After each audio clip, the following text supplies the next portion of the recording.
Добрый вечер. В эфире информационный выпуск Амшекшара. Я и мои коллеги расскажем о самых важных событиях сегодняшнего дня.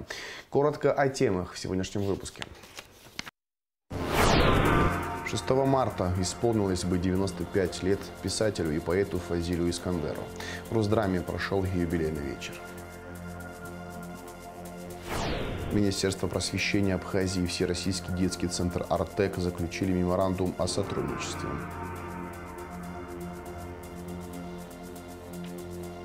О работе врачей, которые делают улыбки красивыми. Международный день зубного врача. Репортажи Сухумской стоматологической поликлиники.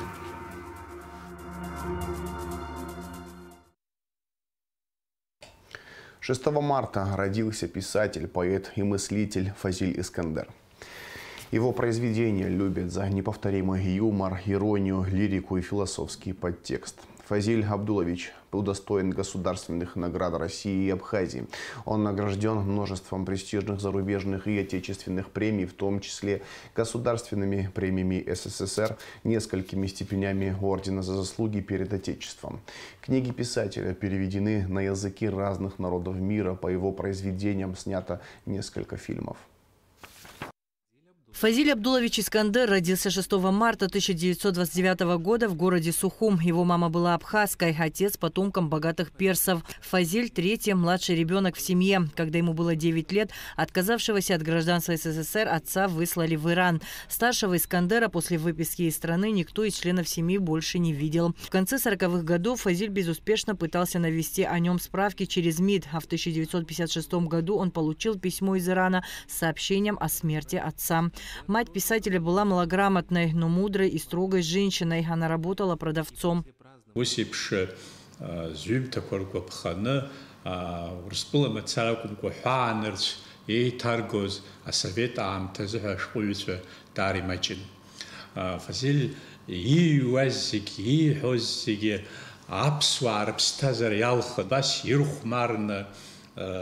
Проза бзия, проза дух иеган июан июм таквазиги шамахак хапа сценах и наргах врацадзо асип шиқаза шкул хнижашуксан и хыцваза запсито классика изерхет. В Абхазии проживали представители многих национальностей. Юный Фазиль слышал вокруг себя, кроме абхазской и русской, грузинскую, мингрельскую, армянскую, турецкую, греческую, персидскую речь. Сам он говорил, что по-настоящему знал только 2 языка – русский и абхазский, несмотря на то, что занимался переводами с английского.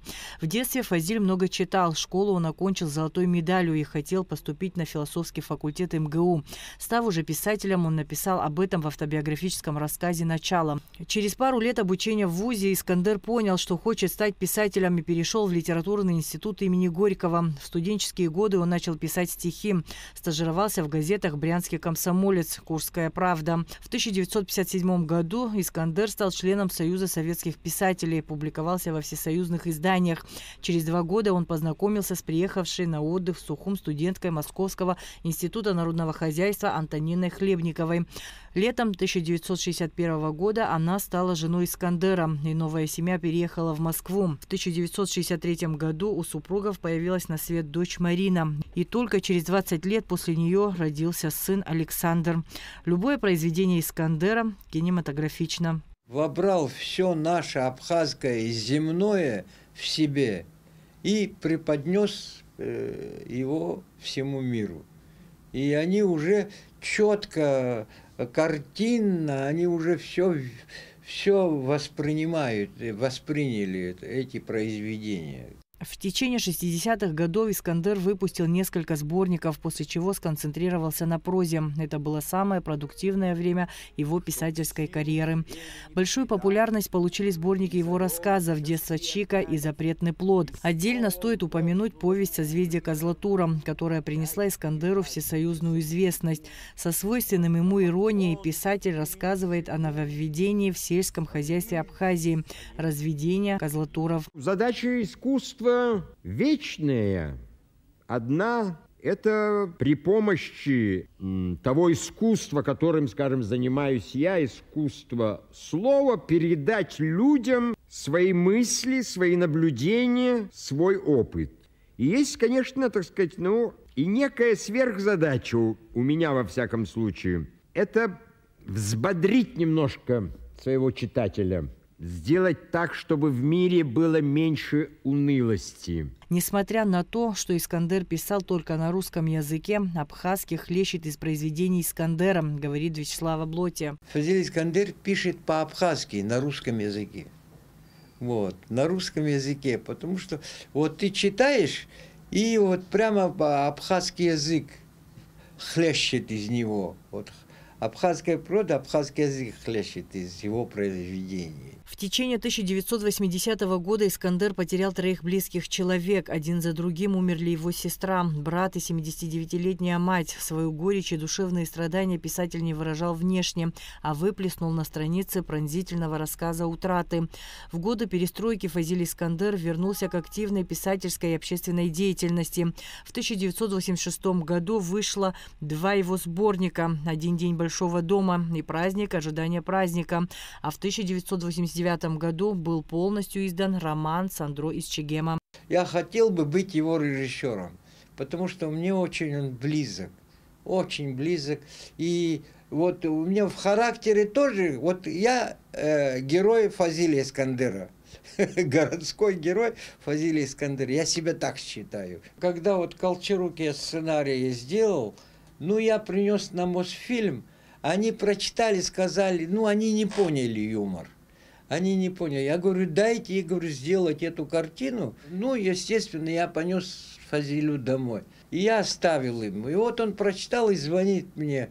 Не, вернее, он приехал, значит, там мы на курсах учились, и вот узбеки, казахи, прибалты, мы вместе же учились. Они говорят, слушай, говорят, мы просим тебя, познакомь нас с Фазилем Искандером, мы хотим. И я звоню им, я говорю, Фазиль, говорю, приезжай, я тебя прошу, а так просят. Ну, мы ему стол накрыли. И я ему там дал сценарий. Я говорю, Фазиль, прочитай, я тебя прошу. Вот. Потом, через какое-то время, он прочитал его, я пришел к нему домой. Он говорит, знаешь, говорит, говорит, я в сценариях не разбираюсь. Но бери все мои произведения, вытаскивай то, что тебе интересно. Ну, естественно, я взялся, естественно, я в этом фильме свое тоже вносил, свою коррективу, сценарий, свои эти моменты какие-то. Но все это, естественно, в духе его. Он приезжал, на Пицунду приехал, и мы в кинозале показали ему фильм. Он сказал, говорит, очень напористый фильм, говорит, такой, ритмичный, там, ритм, все ему понравилось. Искандера еще при жизни считали классиком литературы за выдающийся вклад в развитие культуры России. Фазиль Искандер был удостоен государственных наград России и Абхазии. Он награжден множеством престижных зарубежных и отечественных премий, в том числе государственными премиями СССР. Книги писателя переведены на языки разных народов мира. По его произведениям было снято несколько фильмов. Что они снимали по Фазилю Искандеру, все это прекрасные, хорошие фильмы, но они немножко не абхазские, потому что это действие происходит в Абхазии, вот. Но чтобы кровь абхазская там была, вот «Перевал Тасара», я вообще хотел этот фильм снять, «Перевал Тасара», там обстановка с политической и с крестьянской.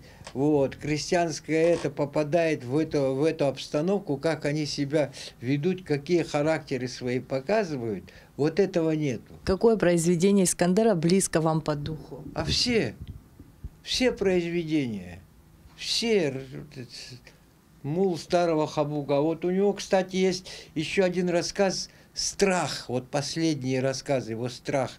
Так хочется мне эту короткометражку снять, но она немножко сложная. Вот, она, кстати, она современная, и действие происходит на курорте, отдыхающие рассуждают, но там такая ситуация, такая, знаете, напряженная такая, но кончается с юмором. Вроде трагедия 3 и кончается с юмором. Очень хороший рассказ. Фазиль Искандер ушел из жизни в 2016 году от острой сердечной недостаточности. Ему было 87 лет. Писатель похоронен на Новодевичьем кладбище в Москве. Адица Сагария, Налгвинже, Абхазское телевидение. Не все правдивое смешно, но все смешное правдиво. Произведение Фазиля Искандера можно перечитывать бесконечно, и в каждой строке любого рассказа всегда найдутся те самые простые, но всеобъемлющие слова. О творчестве, неповторимом остром слоге, любви к родине, многогранности творческой личности Фазиля Абдуловича говорили со сцены Русдрама в юбилейный вечер, посвященный его 95-летию. Зрителям показали самые важные отрывки из спектаклей «Широколобый», «Софичка», «Кролики и удавы», «Игроки» и «Рассказ мула старого Хабуга». Между отрывками артисты читали стихи Искандера, высказывания из его прозаических произведений. Мероприятие было организовано при поддержке Министерства культуры. Культура – это не количество прочитанных книг, а понятых. Очень точные слова Фазиля Абдуловича, как нельзя широко передающие смысл важного, но нематериального. Как раз именно неосязаемым, но основополагающим человеческое существо духовностью Фазиль Искандер красной нитью пронизывает любые строки, от философских сказок, мемуаров, сатирических произведений до притч или эссе. В этом была его необыкновенная сила. Тонким пером писать то, что точно и правдиво передавало многогранную жизнь абхазов, их традиции, мироощущения, конечно же, достоинства и недостатки. Мир героев Искандера – Абхазия, а сама Абхазия – это модель мира для Искандера. Чегем – это не географическая локация, это нравственно-философское понятие. Искандер корневым образом связан с культурой, мифологией, сознанием абхазского народа. Он черпает вдохновение и смыслы из нарского эпоса, из традиционной культуры. Именно поэтому в нем, в его произведениях, живет неукротимый дух свободолюбия. Фазиль был разным в разные годы и периоды жизни и творчества. И все-таки для нас это писатель счастья, живущий по законам счастья, писатель наивной, радостной веры в перемены к лучшему. В чегеме Фазиля Абдуловича, как в капле воды, отразились все страсти минувшего века и сюжеты существования, отметил директор Русдрама Ираклий Хинтба, подчеркнув, что Искандер умело создавал острую сатиру, не остерегаясь сумрачного взгляда политиков. Если он и ощущал иногда на себе взгляд государства, и это, как он сам пишет, порой был взгляд сумрачный, подозрительный, но очень часто государство улыбалось ему. Кстати, он был этому очень рад. А в последний период его жизни улыбалось достаточно часто. Ему вообще не были свойственны крайности. Он был вне, над, смотрел со стороны, как мудрый наблюдатель. Мир героев Искандера – это Абхазия. Потому понятия совести, чести, человеческого достоинства, дома, свободы и нравственности являлись сквозными темами его многолетнего, богатого творчества. Об этом в своем видеообращении сказала народная артистка Абхазии и России Хибла Гирзмава. Для меня великое счастье, что я хотя бы немного жила с ним в одно время, с этим великим, потрясающим человеком. Я абсолютно счастлива, что в городе Сухум, в Абхазии, есть русский драматический театр имени Фазиля Искандера, и что они так красиво будут праздновать сегодня его юбилей, а дальше вся Россия посмотрит эти потрясающие спектакли. Я всех поздравляю, я всех обнимаю, ваша Хибла Гирзмава. Творчество Фазиля Искандера стало примером высокого мастерства. На его наследии сегодня растет новое поколение литераторов, говорится в поздравительном адресе от имени министра культуры Российской Федерации Ольги Любимовой, которая также поблагодарила театр за постоянное внимание к творчеству писателя. А вот сейчас Йоган по-братски прошу открывать. Йоган, давай. Йоган, раз, Йоган, два, Йоган, три, Йоган, четыре, плантации твои. Ну что, будешь играть дальше? Играем. Подожди, играй, давай. Что станешь-то? Я табачный склад ставлю. Пойдем? Давай два табачных склада. Хорошо, два. Подожди, два. Давай, играй. На сцене Русдрама красовались чегемские герои. Актеры сыграли индурцев и показали всю особенность их бытия. Ну что, чаще пищи, снимай вещи, да, дорогой? Я в проигрыше. Зрителям продемонстрировали самые яркие отрывки из спектаклей «Широколобый», «Софичка», «Кролики и удавы», «Игроки», рассказ Мола Старого Хабуга. Между отрывками артисты читали стихи и высказывания Искандера из прозаических произведений. Книги Искандера переведены на многие языки. И вот один немецкий переводчик Саша Кемпфе, прочитав роман Сандро, спрашивает: «Эндурцы – это евреи?» Начинается, решил я. Вспоминал об этом случае сам писатель. Эндурцев и кенгурцев я придумал еще в детском саду. Мой любимый дядя хохотал над моими рисунками, где я изображал бесконечные сражения двух придуманных племен. Эндурцами могут быть представители любой нации. Эндурцы – это и наш предрассудок, чужие, и образ дурной цивилизации, делающий нас чужими самим себе. Однажды мы можем проснуться, а кругом одни эндурцы. Из этого не следует, что мы не должны просыпаться, а следует, что просыпаться нужно вовремя. Ты победишь свой век, сам к веку пригвожденный, но совесть, человек, оставь непобежденный перед любым концом, не сломленный ветрами. Стой, человек, с лицом, не тронут, как пламя.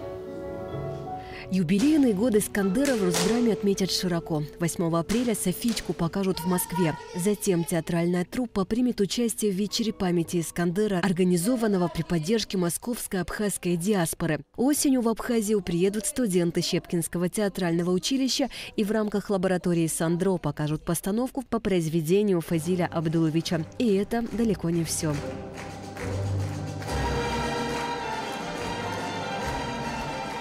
Юбилейный вечер стал единым спектаклем из 5 постановок. Зрители накрывали эмоции, словно волны, затрагивая самые дальние струны души. Таков пронзительный мир Фазиля Искандера.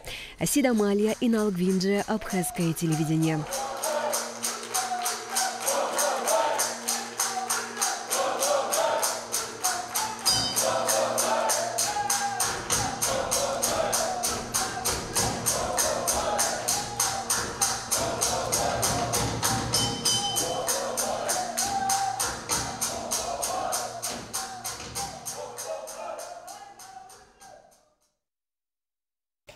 Жилой 24-квартирный дом в поселке Мачара, предназначенный для семей репатриантов, сдан в эксплуатацию. Об этом сообщил премьер-министру Александру Анкваб гендиректор Абхазстроя Руслан Тванба на совещании, где обсуждались вопросы реализации ремонтно-восстановительных работ в Гулревском районе. Ремонтные работы идут еще в 2 квартирных домах. Один из них будет сдан через 3 месяца, а второй – к концу текущего года. Александр Анкваб также встретился с руководством управления капитального строительства и Госуправления охраны историко-культурного наследия. Речь шла о работах в Бедийском православном храме и некоторых дошкольных учреждениях. В парке боевой славы села Алдза Гагарского района заменено и отремонтировано ранее установленное оборудование игровых детских площадок и парковой инфраструктуры. Премьер-министр поручил руководителю УКС провести инвентаризацию детских площадок на предмет их технического состояния и необходимости обновления. При этом было обращено особое внимание на качество устанавливаемых малых архитектурных устройств. Что касается работ в Бедийском храме, в настоящее время здесь заменили кровлю и идет согласование с компанией-изготовителем заказа на производство и установку оконных блоков. Александр Анкваб еще раз подчеркнул необходимость детального согласования проводимых работ со специалистами по охране историко-культурного наследия.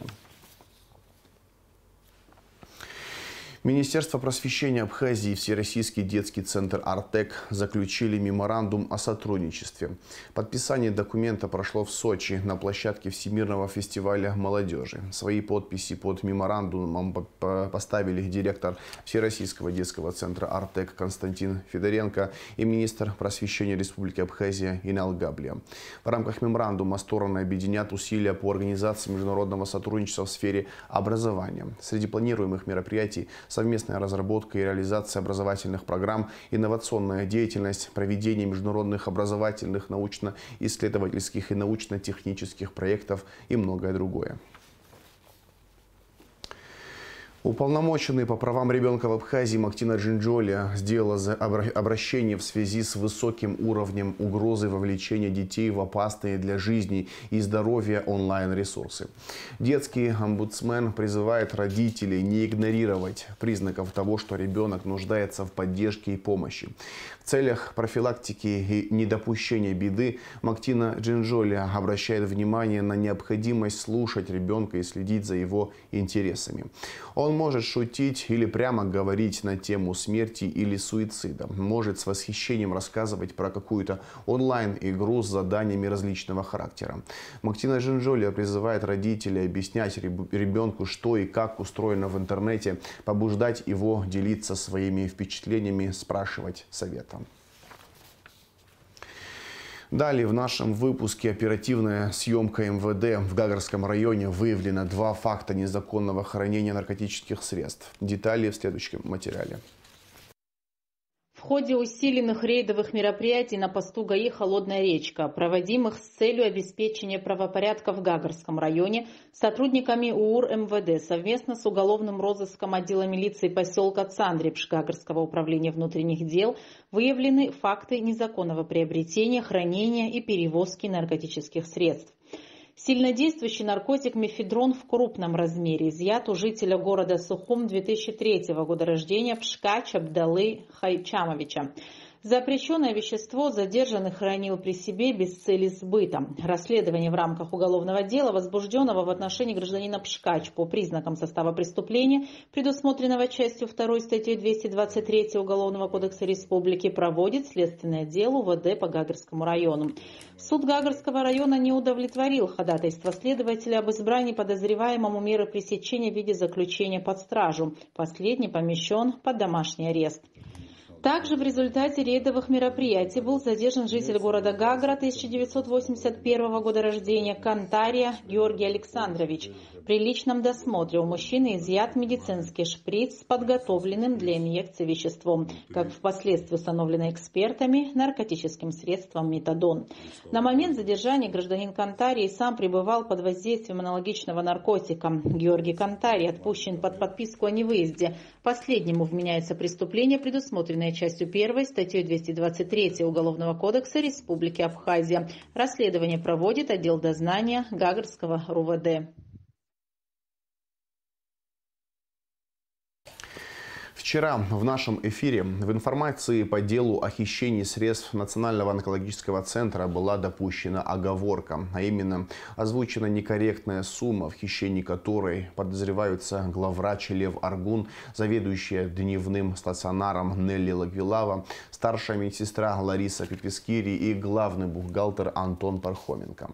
Из материалов дела следует, что с февраля 2017 по июль 2020 года Аргун, Лагвилава и Пепескири совершили хищение дорогостоящих лекарств для онкобольных на общую сумму 1 612 256 рублей. Уголовное дело направлено в Сухумский суд для рассмотрения по существу. 6 марта отмечают профессиональный праздник зубные врачи, стоматологи, терапевты, хирурги, пародонтологи, ортодонты и ортопеды. В этот день наша съемочная группа отправилась в государственную стоматологическую поликлинику и пообщалась с теми, кому обычно боятся идти на прием. Репортаж Шазины Ханагу. Мася, все нормально, все хорошо. Какой зуб мы тебе лечим? Вот этот. Хорошо, малышка, все нормально. Еще. Рената Бганба помогает людям забыть о проблемах с зубами уже на протяжении 20 лет. Ежедневно она принимает пациентов, определяет, лечит заболевания, возвращает здоровые и красивые улыбки.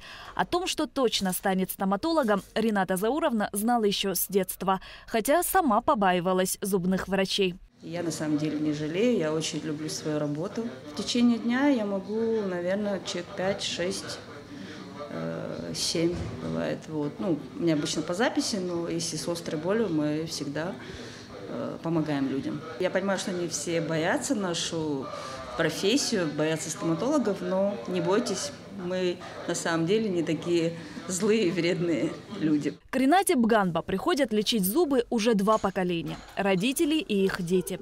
Для каждого она – это не просто врач, а еще и приятный собеседник, а иногда и психолог, всегда приветливая и доброжелательная. Такое ее знают как пациенты, так и коллеги. В большинстве случаев пациенты обращаются к врачу при острой боли, когда заболевание уже находится в запущенной стадии. Очень много таких людей. Наши люди, как такая особенность, они стоматологию на второй план, наверное, все-таки больше косметологией занимаются. Наши женщины, в частности. Мужчины боятся больше стоматологов. Обычно им всегда плохо в кресле. А женщины у нас стойкие, они нас не боятся.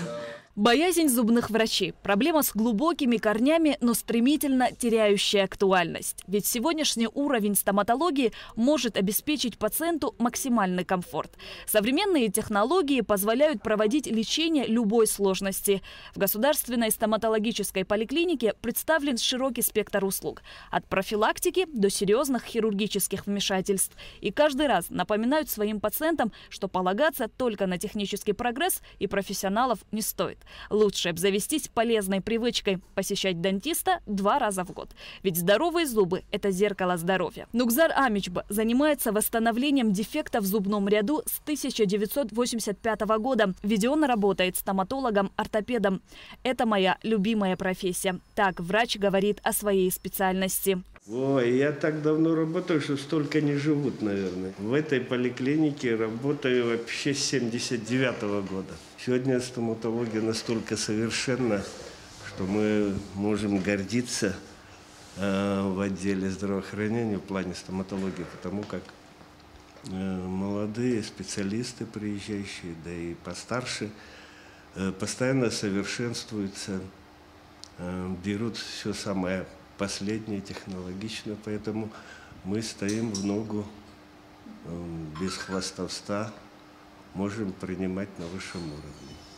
Все отрасли стоматологии, хирургия, ортопедия, терапия, ортодонтия, гнатология, такая есть узкая специализация. Поэтому приходите, пожалуйста, пациенты разные, так же, как и разные врачи. Стараемся угодить, да, клятву Гиппократа притворяем в жизнь, так сказать. Вот, поэтому приходите. Государственная стоматологическая поликлиника – одна из старейших в республике. Она функционирует с 60-х годов прошлого века, а после Отечественной войны народа Абхазии была открыта уже в 1994 году. С потоком пациентов здесь справляется 63 врача, включая и младший персонал. Стоматологи отмечают, что технические возможности позволяют тем, кто садится в кресло, практически не беспокоиться о боли. За это послевоенное время очень много врачей, стоматологов родилось, так сказать, в нашей республике. Поликлиник много частных, а это вот как бы считается государственной хозрасчетной поликлиникой. По словам стоматологов, цены здесь значительно ниже, чем в частных клиниках. Следует отметить, что здесь оказывают необходимую помощь ветеранам Отечественной войны народа Абхазии. Эти услуги оплачиваются государственным внебюджетным фондом инвалидов ОВНА. Фонд инвалидов, да, они выделяют им средства, и мы им оказываем помощь. Мы, терапевты, лечим, протезисты протезируют их. Вот. Хирурги, соответственно, удаляют там зубы. Много таких врачей? Да, очень много. На самом деле мы, бывает, и безвозмездно помогаем людям. Выбору даты для Международного дня зубного врача послужило выдающееся изобретение в области стоматологии. В 1790 году американский дантист Джон Гринвуд представил миру стоматологическую бормашину, которая значительно облегчила и ускорила процесс лечения зубов. Несмотря на то, что многие люди испытывают страх перед посещением кабинета дантиста, нельзя отрицать важность этой профессии для поддержания здоровья зубов и полости рта. Кариес, пародонтит, неправильный прикус – эти и многие другие проблемы касаются большинства людей. Регулярные осмотры и своевременное лечение помогают избежать серьезных осложнений. Я в этой поликлинике первый раз. Посоветовала девочка, которая здесь была. Очень понравилось. пришла на чистку зубов, гигиена, очень понравилось. Я первый раз делаю без анестезии, потому что, обычно мне больно, а тут такие ручки золотые просто. Понравилось. А вы у какого врача были? У Аргон. Вообще в год раз нужно, но полгода раз делаю. Теперь буду чаще. Важно отметить, что здоровье полости рта – это не только красивая улыбка, но и залог общего здоровья организма. Болезни зубов могут привести к серьезным заболеваниям, таким как сердечно-сосудистый, диабет и даже рак. Поэтому регулярное посещение зубного врача и правильный уход за зубами необходимы каждому человеку. В свой профессиональный праздник стоматологи продолжают работать в том же графике, что и всегда. И самым главным подарком считают благодарность в виде красивых улыбок от любимых пациентов. Шазина Ханагу, Тимур Гугохия, Абхазское телевидение. Стартовал прием заявок на участие в международном конкурсе вокалистов и концертмейстеров Хибла-Гирзмава, очный тур которого состоится с 12 по 25 января следующего года в Москве. Прислать заявку на участие можно до 1 августа. Приглашаются молодые музыканты двух специальностей. Вокалисты в возрасте от 21 до 36 лет и концертмейстеры от 20 до 35 лет. Результаты отборочного тура будут объявлены 15 октября. И в завершении выпуска расскажем о погоде. По сообщению гидрометцентра, в четверг, 7 марта, на территории Абхазии ожидается облачная погода, временами дождь, гроза. Температура воздуха ночью 3-8, днем 7-12 градусов тепла. Температура морской воды плюс 11 градусов.